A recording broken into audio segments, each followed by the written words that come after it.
Welcome to Tokyosaurus. So what's up in Japan?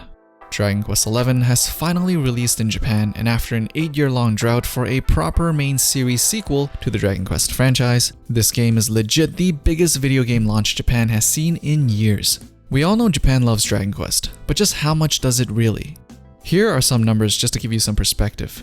Dragon Quest XI launched on both the PS4 and the 3DS, being the two consoles that have the biggest install base right now. In the first 2 days of launch, they have already sold over 2 million copies in just retail. So that doesn't even count all the digital copies that were sold over the PlayStation Store and the Nintendo eShop. And you can bet there's a considerable amount of people who didn't want to line up for hours outside game stores and electronic stores in the middle of summer in Japan. In Akiba, there were reports of lines going over 200 people at the bigger department stores that were sure to carry a ton of copies of the game. They even had to open specific lines at the counters just to deal with the Dragon Quest XI pre-orders. Think iPhone launch lineups a few years back. That's how hectic it looks. Now back to some numbers again. The 3DS version sold 1.1 million copies, while the PS4 version sold about 950,000. Which also meant they also helped sell a bunch of new consoles as well, starting with the 3DS seeing over a 4 times increase in their weekly sales, and the PS4 seeing over a 3 times increase in their weekly sales.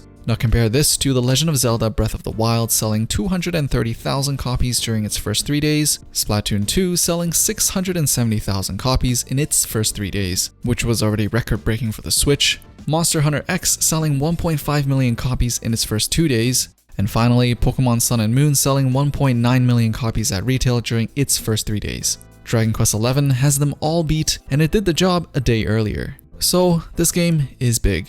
And you know what else is big? Martina. She's a character in DQ11, and she is already getting serious waifu status in Japan. Being badass and looking fabulous while doing so, that is also a female, seems to have resonated with the fans, and there is already a ton of fan art and cosplay of her all over the internet. I promise you, you are definitely going to see more of her in cosplay form as the year goes on, and especially once this game comes out in the West, which if you haven't heard yet, is in fact being localized but is slated to be released in 2018. The work has already started with 5 different languages in development, but this leads us to Dragon Quest XI's biggest controversy, or mini controversy, at least for the fans in the West. There is actually no voice acting in this game, for a game in 2017. No voice acting? Are you serious? So the series creator had an explanation for this, and it was that he wanted to fine-tune the story until the very last moment. And if they used voice acting, they wouldn't be able to change the script, which meant the story wouldn't be as well written. Faster release date and a better story, or voice acting. I think if the Japanese audience had to choose, it would definitely be the faster release date after all those long years of waiting. But now that the script is finished, could it be possible that they would add voices to the Western release of the game, like they did with Dragon Quest VIII's release in the West? Very possible. And seeing how the game will also be coming onto the Switch at a later date, this could be a welcomed addition to newer versions of the game with a fully voiced script, preferably in both Japanese and in other languages.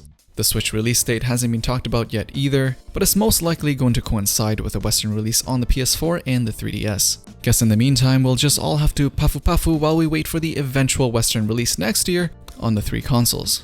Anyways, are you excited for Dragon Quest XI coming to the West, or are you already done the game? As usual, let me know down in the comments below. Thumbs up the video if you liked it, and don't forget to subscribe and turn on notifications for Tokyosaurus for the latest things people are talking about in Japan. Thanks for watching, and I'll see you guys in the next one.